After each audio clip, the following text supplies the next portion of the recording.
ऐसे ये गड़बड़ सड़बड़ मत करते हैं। कभी कभी कहा था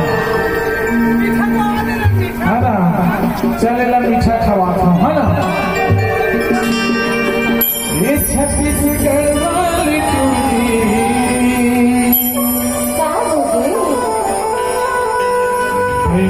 बना दे